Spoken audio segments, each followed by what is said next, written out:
दोस्तों हाल ही में मैंने चेस नाम की एक क्राइम थ्रिलर मूवी देखी है जो कि 2022 में रिलीज हुई थी। इस फिल्म को डायरेक्ट किया है विलोक शेट्टी और हरि अनंत जी ने और IMDb पर मिले है इस फिल्म को 8.1 आउट ऑफ 10। आप इस मूवी को YouTube पर फ्री में और वो भी हिंदी में देख सकते हो। ये एक ऐसी लड़की की कहानी है जो एक एक्सीडेंट में अपने बॉयफ्रेंड को खो देती है और साथ साथ उसकी आंखों की रोशनी भी चली जाती है। उसके बाद इस लड़की के साथ बहुत ही खतरनाक घटनाएं होती है और ये एक क्राइम केस में फंस जाती है। तो वो आगे कैसे इस केस को सॉल्व करने में पुलिस की मदद करेगी और आगे उसके साथ क्या क्या होगा, ये देखने के लिए आपको आज की थ्रिलिंग कहानी देखनी होगी। मूवी में सस्पेंस और ट्विस्ट बहुत ही अच्छा है जो आपको एंडिंग तक जोड़े रखता है। तो दोस्तों अगर आपको हमारा एक्सप्लेनेशन पसंद आता है तो वीडियो को लाइक और चैनल को सब्सक्राइब जरूर कीजिए। तो चलिए इंट्रो के साथ शुरू करते हैं आज की कहानी। कहानी की शुरुआत में हम एक लड़के को देखते हैं जो कि शहर के बाहर पहाड़ी इलाके में घूमने के लिए आया होता है। तभी वहां पर उसे किसी की डेड बॉडी दिखाई देती है और वो घबरा जाता है। वो चिल्लाते हुए वहां से भाग जाता है। तो उसके बाद क्या था, पुलिस तुरंत ही उस एरिया में पहुंचकर इन्वेस्टिगेशन करना शुरू कर देती है। तो वहां पर उन्हें किसी लड़की का कटा हुआ सर भी दिखाई देता है और ये सीन यहीं पर कट हो जाता है। अब उसके अगले सीन में 13 में रात के 10:40 पर निधि नाम की एक लड़की अपने कंप्लेंट के बारे में पूछताछ करने के लिए पुलिस स्टेशन आती है। कांस्टेबल उससे कहता है कि अभी तक हमें कोई क्लू नहीं मिला है। निधि कहती है कि कोई क्लू होता भी तो वो इतनी बारिश में बह जाता। आप मेरी बातों पर विश्वास क्यों नहीं कर रहे? उस कैब ड्राइवर ने एक इंसान को ठोक दिया था। मैंने उसके चीखने की आवाज भी सुनी थी। मैं देख नहीं सकती, इसका मतलब ये नहीं है कि आप मेरी बातों पर विश्वास नहीं करोगे। छोड़िए, मुझे आपके सीनियर पुलिस ऑफिसर से बात करनी है। बताइए वो कहाँ पर है? तो तभी वहां पर पुलिस इंस्पेक्टर अविनाश आ जाता है। वो कहता है कि निधि, मैंने आपके केस को देखा है। मैं यहाँ के सीआई को इस केस पर ज्यादा ध्यान देने के लिए कहता हूँ। आप चिंता मत कीजिए। फिलहाल रात बहुत हो चुकी है और आपको चोट भी आई है, इसलिए आप घर पर चले जाइए। हमारा कांस्टेबल आपको छोड़ देगा। तभी निधि कहती है कि आपके पैर पर भी चोट लगी है, इसलिए आप भी अपना ख्याल रखिए। ऐसा कहकर वो वहां से चली जाती है। ये देखकर इंस्पेक्टर अविनाश सोचने लगता है कि ये लड़की तो देख भी नहीं सकती, तो इसे कैसे पता चला कि मेरे पैर पर चोट लगी है, और इसलिए वो ये केस सॉल्व करने में थोड़ा सा इंटरेस्ट लेता है। खैर, अब उसके अगले सीन में हम देखते हैं इंस्पेक्टर अविनाश अपने एक डॉक्टर दोस्त रमेश से मिलने के लिए कैफे में आता है। यहाँ पर रमेश अविनाश से पूछता है कि बताओ तुम्हारी पत्नी शीतल का क्या हुआ? क्या उसने तुम्हें कॉल किया था? ऑफिसर अविनाश कहता है कि हाँ, उसने मुझे कॉल किया था और वो थोड़ा नॉर्मल भी लग रही थी। कह रही थी कि मुझे कुछ सरप्राइज देने वाली है। तो इतने में यहाँ पर डॉक्टर रमेश को किसी का कॉल आता है और वो तुरंत ही अपने काम की वजह से वहां से चला जाता है। फिर उसके अगले सीन में हम डॉक्टर अरविंद नाम के एक बंदे को देखते हैं। वो अपने घर पर आता है और हम देखते हैं कि उसके शर्ट पर खून लगा हुआ है। वो अपने कपड़े चेंज करने ही वाला था कि तभी उसे एक अननोन नंबर से कॉल आता है। सामने वाला आदमी उसे धमकाते हुए कहता है कि डॉक्टर अरविंद, तुमने जो एक्सीडेंट किया है वो मैंने अपनी आंखों से देखा है। ज्यादा होशियारी मत करो और मैं जैसा कह रहा हूँ ठीक वैसा ही करो। अब पहले तो डॉक्टर अरविंद उसकी बात मानने के लिए तैयार नहीं था, लेकिन जब वो आदमी पुलिस स्टेशन जाकर कंप्लेंट लिखवाने की बात करता है तो अरविंद उसका कहना मानने के लिए तैयार हो जाता है। वो आदमी उसे बताता है कि उस लड़की के पूरे सामान को और उसकी डेड बॉडी को मैं जिस लोकेशन पर कह रहा हूँ वहां पर लेकर आ जाओ, और इतना कहकर वो कॉल कट कर देता है। तो डॉक्टर अरविंद सोचने लगता है कि यह आदमी कौन हो सकता है जो इस तरह से मुझे धमका रहा है। यहाँ दूसरी तरफ इंस्पेक्टर अविनाश क्राइम लोकेशन पर पहुंचता है और वहां पर कुछ छानबीन करने लगता है। अब उसके थोड़ी देर बाद में वो अपने घर पर जाने के लिए बाइक को स्टार्ट करता है, लेकिन उसकी बाइक स्टार्ट ही नहीं हो रही थी। और दोस्तों इतने में ही उस लोकेशन पर डॉक्टर अरविंद भी पहुंच जाता है। अविनाश उसकी कार को रोकता है और कहता है कि मैं पुलिस ऑफिसर अविनाश हूँ और मेरी बाइक स्टार्ट नहीं हो रही है, क्या आप मुझे यहाँ से थोड़ा आगे छोड़ सकते हो? तो डॉक्टर अरविंद उससे मना नहीं कर पाता और अविनाश उसकी कार में बैठने के बाद ये लोग आगे बढ़ने लगते हैं। तो अविनाश उसके बारे में पूछने लगता है। तो वो बताता है कि मैं एक डॉक्टर हूँ और मेरा नाम अरविंद है। तब यहाँ पर ऑफिसर अविनाश को उसके डॉक्टर दोस्त रमेश का कॉल आता है और वो उसे कहता है कि अरे कॉफी शॉप पर मैं अपना लाइटर भूल गया। वो क्या है ना, वो लाइटर बहुत ही इंपॉर्टेंट और बहुत ज्यादा महंगा है। अविनाश कहता है कि हाँ हाँ वो मेरे पास है, तुम चिंता मत करो, जब भी तुम फ्री हो जाओ मेरे यहाँ से लेकर चले जाना। तो ठीक है, ऐसा कहकर रमेश फोन को कट कर देता है। अब उसके बाद अविनाश अपने लोकेशन पर पहुंचकर गाड़ी से उतर जाता है और उसे थैंक यू कहता है। इतने में ही डॉक्टर अरविंद को उस धमकी देने वाले आदमी का कॉल आता है और वो उसके साथ बात करने में बिजी हो जाता है। यहाँ इंस्पेक्टर अविनाश उसे बाय कहकर वहां से चला जाता है। तो थोड़ी देर के बाद में उस आदमी के कहने पर डॉक्टर अरविंद एक जगह पर पहुंचता है। अपने कार की डिक्की से एक बहुत बड़े बैग को बाहर निकालता है और दूसरी कार में रखता है और फिर वहां से चुपचाप निकल जाता है। अब दोस्तों यहाँ पर हमें 2 दिन पहले का सीन दिखाया जाता है, जहाँ पर हम सुबह सुबह निधि को देखते हैं जिसे उसका डॉगी ब्रूनो जगाता है। हम यहाँ पर देख पाते हैं कि निधि को कुछ भी दिखाई नहीं दे रहा था, लेकिन इसके बावजूद भी वो अपने सारे काम बहुत ही अच्छी तरीके से करती है और फिर रेडी शेडी होकर कहीं पर जाने के लिए निकलती है। वो यहाँ से असिस्टेंट कमिश्नर ऑफ पुलिस के ऑफिस पहुँचती है और वहाँ पर जाकर हेड रीना मैडम से मिलती है। वो उनसे कहती है कि मैडम, अब मैं बहुत ही अच्छी तरीके से पढ़ सकती हूँ, सभी चीजों को अच्छी तरीके से महसूस करके उन्हें पहचान सकती हूँ। जब भी मैं बाहर जाती हूँ तो भ्रूणो मेरी मदद करता है, इसलिए मैं चाहती हूँ कि आप मुझे फिर से क्रिमिनोलॉजी डिपार्टमेंट में काम दे।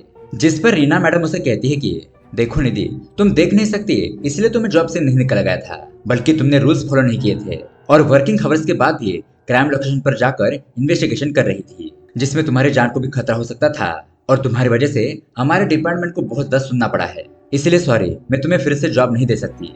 तो दोस्तों, निधि निराश होकर अपने घर पर वापस आ जाती है। अब उसके अगले दिन अशोक नाम का एक आदमी निधि के घर पर आता है और चाची को बताता है कि निधि के लिए मैं बहुत ही अच्छे अच्छे लड़के ढूंढ कर लाया हूँ, अगर आप चाहो तो मैं बात आगे बढ़ा सकता हूँ। तभी वहाँ पर निधि भी आ जाती है और चाची उस आदमी से कहती है कि ठीक है, हम आपको सोचकर बताते हैं। अब उसके बाद चाची निधि को उनके बंगले पर लेकर जाती है, क्योंकि ये लोग उस बंगले को बेचने वाले थे, तो यहाँ पर कोई इम्पोर्टेंट सामान होगा तो वही लेने के लिए निधि यहाँ पर आती है। घर के अंदर आने के बाद वो एक कमरे में जाती है जहाँ पर बहुत सारे चीजों को टच करके वो फील करने लगती है और यहाँ पर हमें पता चलता है कि निधि का सिद्धार्थ नाम का एक बॉयफ्रेंड भी था। ये दोनों एक दूसरे से बहुत ज्यादा प्यार करते थे और एक दिन ऐसे ही ये दोनों बहुत ज्यादा एंजॉय करने के लिए घूमने के लिए निकल जाते हैं।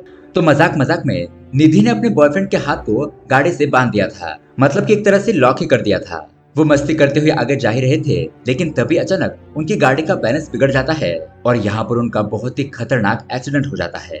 निधि अपनी कार से बाहर गिर जाती है और उनकी कार पुल के कॉर्नर पर आकर रुक गई थी। थोड़ा सा भी बैलेंस बिगड़ता तो वो खाई में गिरने वाली थी। सिद्धार्थ अपने आप को बचाने के लिए निधि को बुलाने लगता है, बचाओ बचाओ कहकर चिल्लाने लगता है, लेकिन यहाँ पर निधि बहुत ज्यादा जख्मी हो गई थी और उसके सर पर चोट लगने की वजह से उसे धुंधला धुंधला दिखाई दे रहा था। वो सिद्धार्थ को बचाने के लिए आगे बढ़ती है, लेकिन तभी अचानक वो कार खाई में गिरकर सिद्धार्थ की वहीं पर मौत हो जाती है।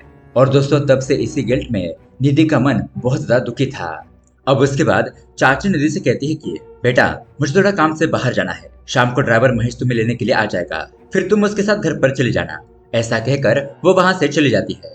अब उसके बाद रात हो जाती है, लेकिन अब तक वो ड्राइवर नहीं आया था, तो निधि अकेले ही घर पर जाने के लिए निकल जाती है। वो एक बस स्टॉप पर आकर रुकती है और कैब का इंतजार करने लगती है, लेकिन उसने जो कैब बुक की थी उसे भी आने में आधा घंटा और लगने वाला था।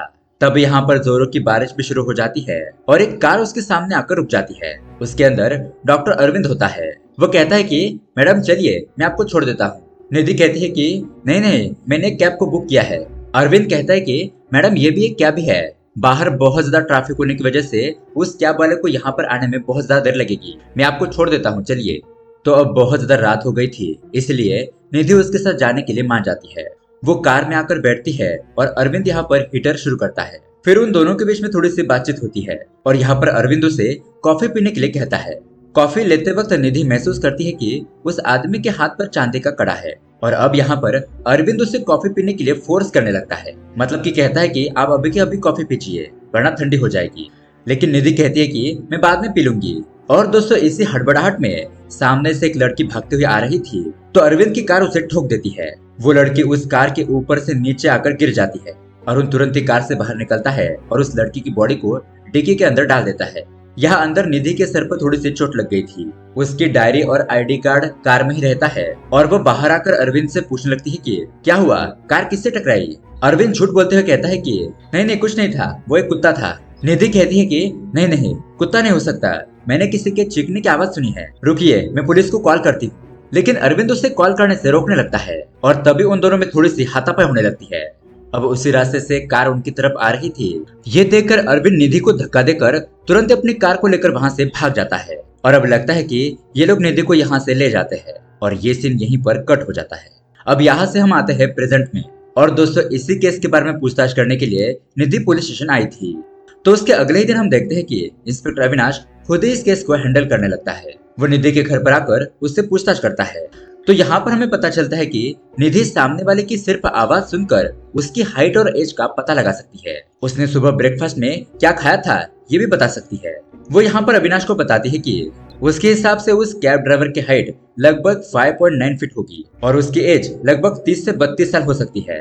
जब मेरे उसके साथ फाइट हो रही थी तो मैंने महसूस किया कि उसने अपनी घड़ी राइट हैंड पर पहनी है। इसका मतलब यही है कि वो एक लेफ्ट ड्राइवर है। वो आगे ये भी बताती है कि मुझे पक्का यकीन है कि उस रात जो एक्सीडेंट हुआ था तो तब कोई इंसान गाड़ी के ऊपर से रोल आउट होकर नीचे गिरा था। वो कोई डॉगी वगैरह हो ही नहीं सकता क्योंकि उसका जो इम्पैक्ट था वो बहुत ही ज्यादा था। और एक बात, वो जो उस ड्राइवर की कैब थी वो मुझे लग्जरियस लग रही थी क्योंकि बैठने की जो सीट थी उसका जो लेदर था वो बहुत ही अच्छा था। अब इतनी सारी इन्फॉर्मेशन सुनने के बाद इंस्पेक्टर अविनाश भी शॉक हो जाता है क्योंकि निधि तो देख भी नहीं सकती और उसने इतनी सारी चीजें ऑब्जर्व की थी। तो अब अविनाश ठीक है ऐसा कहकर वहां से चला जाता है। फिर ऑफिस में आने के बाद ये लोग लग्जरियस कैब ड्राइवर की लिस्ट निकालते हैं और लेफ्ट हैंडेड कैब ड्राइवर की भी इन्वेस्टिगेशन करना शुरू कर देते हैं। फिर उसके अगले दिन यश नाम का एक लड़का पुलिस स्टेशन आता है तो वहां पर निधि भी बैठी हुई थी। यश उससे पूछता है कि अगर मैं यहाँ पर पुलिस को कुछ क्लू देता हूँ तो क्या ये लोग मुझे थोड़े से पैसे देंगे। निधि उसे कहती है कि क्या ये तुम क्या कह रहे हो। तभी इंस्पेक्टर अविनाश उन दोनों को अंदर बुलाता है तो यहाँ पर यश उसे बताता है कि सर परसों मैंने रोड पर एक एक्सीडेंट होते हुए देखा। उस आदमी ने बॉडी को कार के अंदर डाल दिया और वो वहां से चला गया। निधि कहती है कि मैं भी उसी गाड़ी के अंदर थी और वो कोई कार नहीं बल्कि एक कैब थी। यश कहता है कि नहीं सर, मैंने अपनी आंखों से देखा है, वो एक कार ही थी। इस तरह से उन दोनों में थोड़ी सी बहस होने लगती है। निधि बताती है कि सर ये लड़का पैसे कमाने के लिए यहाँ पर गवाही देने के लिए आया है तो इसकी बातों पर हम 100% विश्वास नहीं कर सकते। ये पैसे के लिए झूठ भी बोल सकता है। यश कहता है कि हाँ सर, मुझे पैसों की जरूरत है लेकिन मैं सच कह रहा हूँ, उस दिन मैंने वहां पर कार ही देखी थी। तो यश की बातें सुनने के बाद अविनाश उसे यहाँ से जाने के लिए कहता है। खैर अब रात को घर आने के बाद निधि को डॉक्टर अरविंद का कॉल आता है। वो उसे धमकी देते हुए कहता है कि निधि तुम इस मामले को यहीं पर खत्म कर दो वरना तुम्हारे साथ अच्छा नहीं होगा। अब कॉल कट करने के बाद निधि तुरंत ही यही बात अविनाश को बताती है तो ऑफिसर अविनाश तुरंत ही निधि के नंबर को ट्रैकिंग पर डाल देता है और उसे पता चलता है कि उसे अभी अभी जिसने कॉल किया था उसने एक फेक सिम का यूज किया था, इसलिए ये लोग उस नंबर को ट्रैक नहीं कर पाते। अब उसके अगले दिन निधि लग्जरियस कैब ड्राइवर के लोगों की वॉइस सुनती है लेकिन यहाँ पर बहुत सारे लोगों की आवाज की रिकॉर्डिंग सुनने के बाद भी निधि कहती है कि इसमें से कोई भी आवाज उस आदमी से मैच नहीं हो रही है। उस आदमी की आवाज थोड़ी सी पतली और मीडियम बेस की थी। खैर अब उसके बाद ऑफिसर अविनाश निधि को छोड़ने के लिए उसके घर पर जाने लगता है। तब यहाँ पर कार में निधि उसकी आवाज को ऑब्जर्व करती है और कहती है कि सर मुझे ऐसा लग रहा है कि आपको कुछ दुख है जो आपकी आवाज सुनकर मैं साफ साफ महसूस कर पा रही। बताइए सर आपके साथ क्या हुआ था। कहते हैं कि दुख बांटने से कम होता है, आप मुझे बता सकते। तो दोस्तों अब यहाँ पर अविनाश अपनी कहानी बताने लगता है। दरअसल एक दिन अविनाश हॉस्पिटल गया था और तभी उसे वहां पर उसकी कॉलेज की फ्रेंड शीतल दिखाई देती है। अब अविनाश तो शीतल को पहले से लाइक करता था इसलिए वो उसके पास जाकर मिलता है। उन दोनों में बहुत ही अच्छी बातें होने लगती है। धीरे धीरे वो दोनों एक दूसरे के साथ मिलने लगते हैं और उन दोनों में प्यार हो जाता है। उसके बाद वो दोनों शादी भी कर लेते हैं और 1-1.5 साल के बाद उनको एक छोटी सी बच्ची भी होती है। उनकी जिंदगी खुशहाल तरीके से गुजर रही थी। लेकिन ऐसे ही एक दिन अविनाश अपनी बेटी को लेकर एक रेस्टोरेंट जाता है। वो अपनी बेटी को कार में रखकर कुछ सामान खरीदने के लिए अंदर जाता है लेकिन जब वो वापस लौटता है तो उसकी बेटी कार के अंदर नहीं थी। ये देखकर वो बहुत ज्यादा परेशान हो जाता है, इधर उधर ढूंढने लगता है। वो खुद ही पुलिस ऑफिसर होने की वजह से अपनी बेटी की तलाश शुरू कर देता है लेकिन उसे अपनी बेटी कहीं पर भी नहीं मिलती। अब उसके 2 दिन के बाद उसे किडनैपर का कॉल आता है। वो कहते हैं कि तुम्हारी बेटी हमारे पास है, ज्यादा होशियारी किए बिना हम जैसा कह रहे हैं वैसा करो, 1 करोड़ रुपए लेकर हमने बताए हुए जगह पर पहुंच जाओ।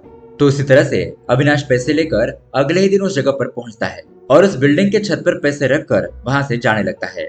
अब जैसे वो लड़का पैसे लेकर वहां से जा रहा था तो यहाँ पर अविनाश के कुछ आदमी भी मौजूद थे जो उस किडनैपर को पकड़ने की कोशिश करते हैं और अविनाश भी उस आदमी का पीछा करने लगता है लेकिन वो किडनैपर उनके हाथ नहीं लगता। और अब यहाँ पर अविनाश की होशियारी दिखाने की वजह से किडनैपर पैसे तो ले जाते हैं, साथ ही साथ वो उसकी बच्ची को वापस भी नहीं करते।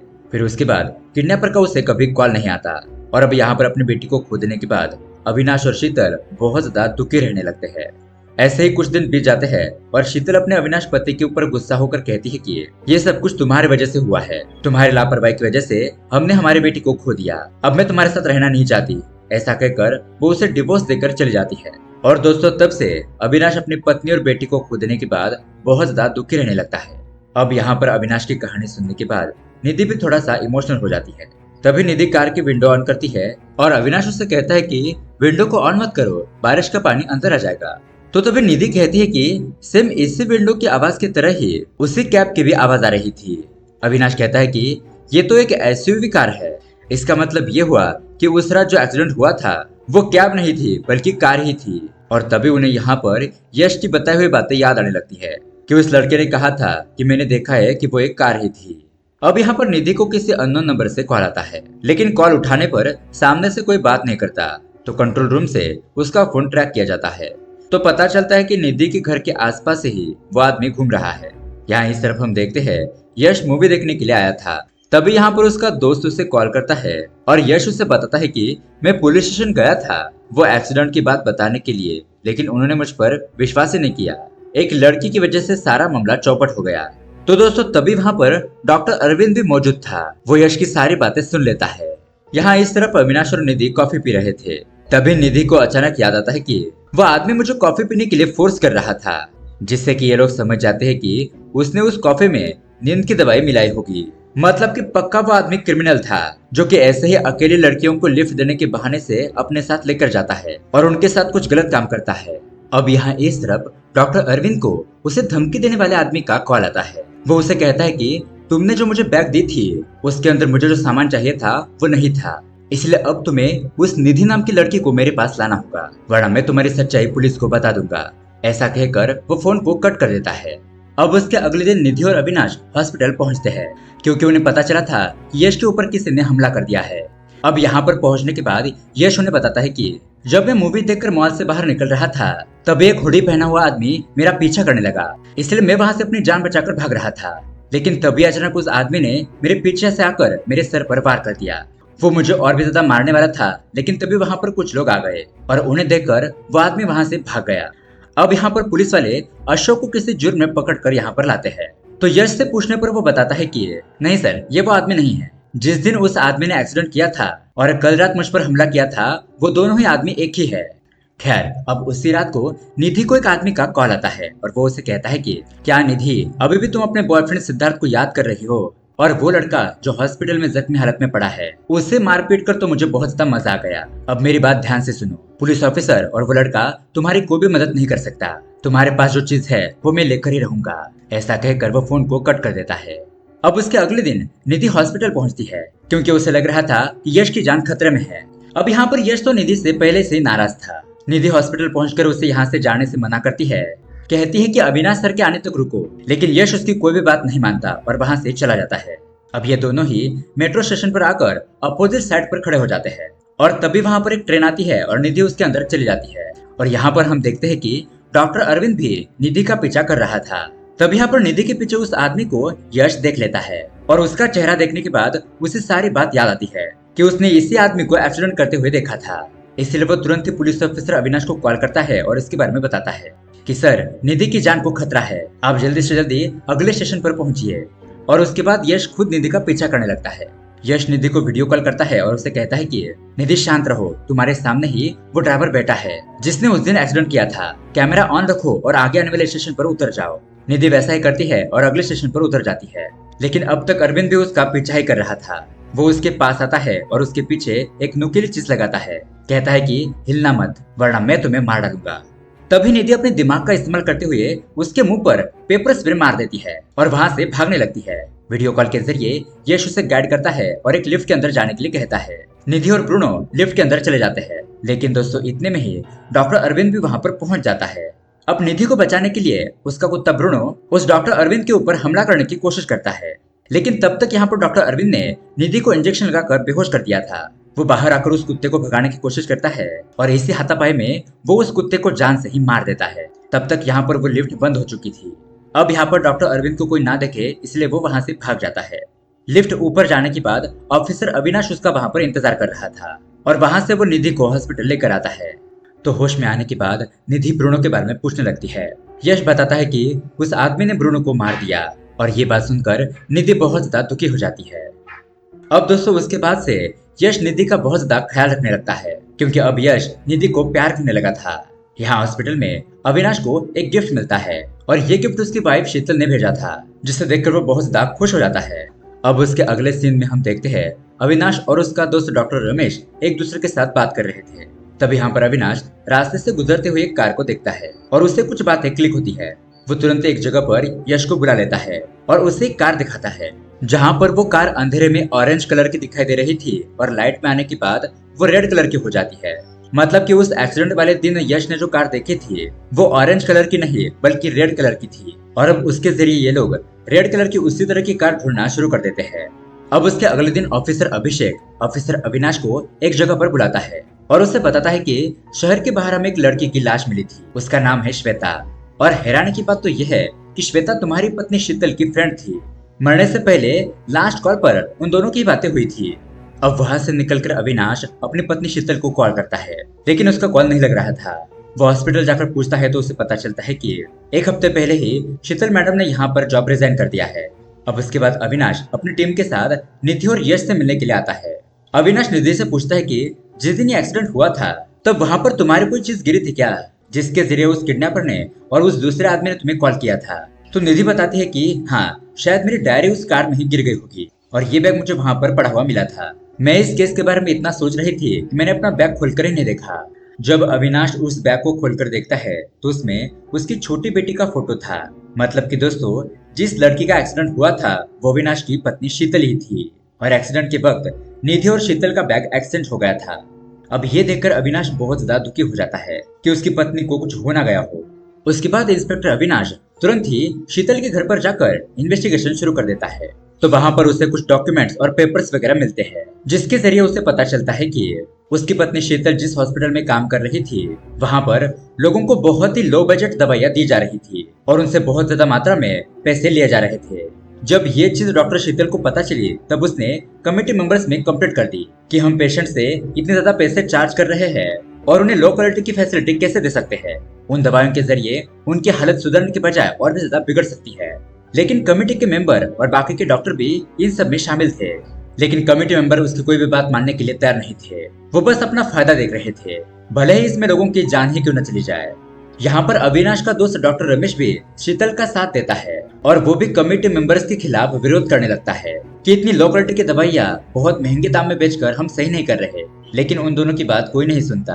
अब यहाँ पर ऑफिसर अविनाश को उस गिफ्ट बॉक्स में से एक पेन ड्राइव मिलता है। उस पेन ड्राइव को चेक करने पर उसे पता चलता है कि श्वेता नाम की एक लड़की एक बहुत बड़े हॉस्पिटल में काम करती थी और वहां पर भी ऐसी लो क्वालिटी की दवाइयाँ और इक्विपमेंट्स इस्तेमाल किए जाते थे, जिस वजह से ऑपरेशन करते वक्त बहुत सारे लोगों की मौत भी हो रही थी। और जो भी लोग ये लो क्वालिटी की दवाइयाँ खाते थे उनको कुछ न कुछ लाइलाज बीमारी हो जाती। अब ये सारी बातें जब श्वेता को पता चली तो उसने इन सभी लोगों के खिलाफ सबूत इकट्ठा करने शुरू किए और ये सारे एविडेंस जमा करके उसने एक पेन ड्राइव में सेव कर लिए। इसी दौरान श्वेता की मुलाकात शीतल से हुई और वो दोनों बहुत ही अच्छे फ्रेंड बन गए। जब शीतल अपने पति अविनाश को गिफ्ट भेज रही थी तो उसी गिफ्ट के अंदर श्वेता ने भी अपने पेन ड्राइव को डाल दिया, क्योंकि उसे पता था कि शीतल का पति अविनाश एक पुलिस ऑफिसर है और उसके पास जब ये इन्फॉर्मेशन मिलेगी तो वही इन सभी डॉक्टर्स और कमेटी मेंबर को पकड़कर उनको जेल में डाल देगा, जिससे कि बहुत सारे लोगों की जान बच सकती थी। अब यहाँ पर इंस्पेक्टर अविनाश को सारी बातें समझ में आ जाती है। मतलब कि ये काम किसी डॉक्टर या फिर उसके जान पहचान वाले लोगों का ही हो सकता है। तो वह शहर के सभी डॉक्टर्स की लिस्ट मंगवाता है और उसमें से जो भी डॉक्टर लेफ्ट हैंडेड थे, जो अपने राइट हैंड में घड़ी पहनते थे, उसके बारे में पता करता है। तो तब जाकर उसे डॉक्टर अरविंद के बारे में पता चलता है और उससे याद आता है कि मैंने उस रात अरविंद से ही लिफ्ट ली थी और उस कार से आते वक्त मैं डॉक्टर रमेश से भी बात कर रहा था। तो उस कार रिकॉर्डिंग में अरविंद की भी बातें रिकॉर्ड हो गई होगी, इसलिए वो उस कॉल रिकॉर्डिंग को निधि को सेंड कर देता है और उसे कहता है कि ये रिकॉर्डिंग सुनकर मुझे बताओ, क्या यही वो आदमी है जो उस दिन एक्सीडेंट करके भाग गया था। यहाँ दूसरी तरफ बंगले में निधि और यश मौजूद थे। यश निधि का ख्याल रखने के लिए यहाँ पर रुका था। उसके बाद इंस्पेक्टर अविनाश अरविंद के घर पर चला जाता है। जब अरविंद वहाँ पर आता है तो वो उसके ऊपर हमला कर देता है और अरविंद और अविनाश के बीच में बहुत ही जबरदस्त फाइट हो जाती है। अविनाश उससे पूछता है कि मेरी वाइफ का एक्सीडेंट किया था तो वो कहाँ पर है, लेकिन अरविंद उसके बारे में कुछ भी नहीं बताता। तो अब इन दोनों की लड़ाई में अविनाश अरविंद को जान से ही मार देता है। तब यहाँ पर निधि अविनाश को कॉल करके बताती है कि सर, आपने जो रिकॉर्डिंग दी थी वो यही आदमी है, डॉक्टर अरविंद। उसी ने एक्सीडेंट किया था। उस रात में उसी के कार में बैठी थी और उससे आदमी ने एक्सीडेंट किया था। लेकिन मुझे आपको एक और बात बतानी है। और निधि अविनाश को कुछ राज की बात बताती है और ये सीन यहाँ पर कट हो जाता है। और दोस्तों, अब आता है यहाँ पर बहुत बड़ा ट्विस्ट। दरअसल इन सब के पीछे और कोई नहीं बल्कि डॉक्टर राजेश था। जी हाँ दोस्तों, इंस्पेक्टर अविनाश का फ्रेंड डॉक्टर राजेश। तो यहाँ पर हमें पता चलता है कि एक दिन डॉक्टर राजेश पुलिस स्टेशन आया था। तो तब वहाँ पर निधि भी मौजूद थी। वो अविनाश से बातचीत करता है और अपना लाइटर लेकर वहां से चला जाता है। तो निधि ने उसकी आवाज सुन ली थी और जब इंस्पेक्टर अविनाश ने निधि को वो रिकॉर्डिंग सुनने के लिए भेजी थी तो उस रिकॉर्डिंग में उसे अरविंद की तो आवाज सुनाई दे रही थी। साथ ही साथ वो राजेश की भी आवाज पहचान लेती है, क्योंकि जिस आदमी के उसे धमकी भरी कॉल आ रहे थे उस आदमी का आवाज और राजेश का आवाज बिल्कुल भी सेम था। अब दोस्तों यहाँ पर निधि और राजेश के बीच में बहुत बड़ी फाइटिंग शुरू हो जाती है। राजेश निधि को मारने की कोशिश करता है, लेकिन निधि को कराटे आते थे, वो उसका जमकर मुकाबला करती है। यहाँ यश हेडफोन लगाकर टीवी देख रहा था तो उससे उन दोनों की कोई भी आवाजें सुनाई नहीं दे रही थी। तभी वहां पर कोई बड़ी चीज गिर जाती है। तब जाके यश हेडफोन निकालकर इधर उधर देखने लगता है और तब जाके उसे पता चलता है कि यहाँ पर राजेश ने निधि के ऊपर हमला कर दिया है। तो अब यश और निधि मिलकर राजेश को रोकने लगते हैं, उसके साथ फाइटिंग करने लगते हैं। लेकिन इतना होने के बावजूद भी राजेश उन दोनों पर भारी पड़ रहा था। राजेश एक चाकू की मदद से यश के पैर को घायल कर देता है और उसके बाद वो फिर से निधि को मारने के लिए चला जाता है। अब जैसे तैसे करके निधि भी राजेश को बहुत ही जख्मी कर देती है। अब दोस्तों तभी वहां पर उस बंगले के बाहर राजेश का एक दोस्त अपनी गाड़ी को लेकर आता है और राजेश उसके अंदर बैठकर वहां से भाग जाता है। यहाँ बंगले के अंदर निधि और यश किसी तरह से अपनी जान बचा लेते हैं। अब दोस्तों कहानी के एंडिंग में हम देखते हैं कि इंस्पेक्टर अविनाश उन सभी डॉक्टर्स को और कमेटी मेंबर को अरेस्ट कर लेता है जो लोगों को गलत दवाइयां बेचकर मुनाफा कमा रहे थे। अब उन सभी लोगों को अरेस्ट कर लिया गया है। ये न्यूज सुनने के बाद निधि इंस्पेक्टर अविनाश को कॉल करती है और कहती है कि उन डॉक्टर्स और कमेटी मेंबर को तो सजा मिल गई, लेकिन राजेश हमारे हाथ से बच निकल गया। इंस्पेक्टर अविनाश कहता है कि सभी गुनहगारों को एक न एक दिन सजा मिल ही जाती है। और दोस्तों यहाँ पर एक और ट्विस्ट आता है जहाँ पर हमें पता चलता है कि जब उस रात राजेश उस बंगले से भाग रहा था तो वो कार लेकर राजेश का हाथ में नहीं बल्कि उसके अंदर अविनाश था। अविनाश अपने दोस्त राजेश को एक जगह पर लेकर जाता है और उसे कुर्सी से बांधकर पेट्रोल डालकर जलाकर मार देता है, क्योंकि उसके वजह से ही उसकी पत्नी शीतल का एक्सीडेंट हुआ था। और दोस्तों इस तरह से सभी लोगों को सजा मिलने के बाद ये कहानी यहीं पर एंड हो जाती है। तो दोस्तों ये कहानी आपको कैसी लगी हमें कमेंट करके जरूर बताइएगा। साथ ही ऐसे ही अमेजिंग मूवी देखने के लिए हमारे चैनल को सब्सक्राइब जरूर कीजिए। मिलते हैं अगली वीडियो में। Thanks for watching.